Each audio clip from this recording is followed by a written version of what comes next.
બેટા મામલતદાર કઈ રીતે બનાય ગુજરાતની અંદર એના વિશે હું વાત કરીશ, બરોબર છે. કોણ એપ્લાય કરી શકે એના વિશે વાત કરીશ, એની સિલેક્શન પ્રોસિજર કેવી છે એવી હું વાત કરવાનો છું. મામલતદાર માટે ગુજરાત ગવર્મેન્ટ જોબ કહેવાય, જે લોકો સરકારી નોકરી જોઈતી હોય ને એ લોકો માટે આ બહુ સરસ એક છે જોબ, જેમાં લોકો બહુ બધા એપ્લાય કરતા હોય છે.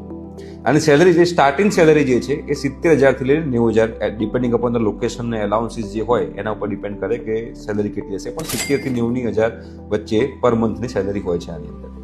બેટા આ મામલતદારમાં ક્લાસ 1 ક્લાસ 2 હોય છે, જેમાં તમારે લોકો એપ્લાય કરવાનું હોય છે.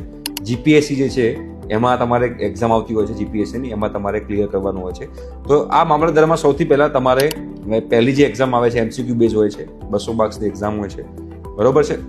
એ 200 માર્ક્સની તમારી જે બેટા જે એક્ઝામ જે છે એ તમારે ક્લિયર કરવાની હોય છે. એ 200 માર્ક્સની એક્ઝામ ક્લિયર કર્યા પછી તમારી મેઇન્સ એક્ઝામ, જેને 200 માર્ક્સની એક્ઝામ જે છે એને પ્રિલિમિનરી એક્ઝામ કહેવાય. પછી મેઇન્સ એક્ઝામ આવે જેમાં 6 પેપર હોય છે, એક પેપરના 150 માર્ક હોય છે, 900 માર્ક્સની તમારી એક્ઝામ હોય છે.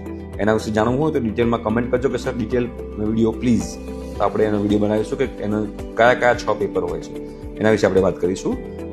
એ મેઇન્સ એક્ઝામ પતે પછી તમારું ઇન્ટરવ્યુ લેવાય છે, અને મેઇન્સ એક્ઝામનો રિઝલ્ટ અને તમારું ઇન્ટરવ્યુ 100 માર્ક્સનું હોય છે, એનો સરવાળો થઈને જો તમારો રેન્ક આવતો હોય તો એ રેન્કમાં તમે લોકો સિલેક્ટ થાય છો અને તમારી ટ્રેનિંગ થાય છે અને પછી તમારું પોસ્ટિંગ થાય છે. તમારી વય મર્યાદા 20 થી 35 વર્ષની હોવી જોઈએ. બીજી વસ્તુ કે આમાં ગ્રેજ્યુએશન થયેલા હોવા જોઈએ, કોઈ પણ ગ્રેજ્યુએશન હોય, BCA, BCom, BBA, engineering, pharmacy, MBBS કંઈ પણ હોય, ગ્રેજ્યુએશન કરેલું હોવું જોઈએ. તો તમે લોકો આ મામલતદારમાં એપ્લાય કરી શકો છો અને તમે લોકો જોબ આની અંદર લઈ શકો છો. ઠીક છે, થેન્ક યુ સો મચ.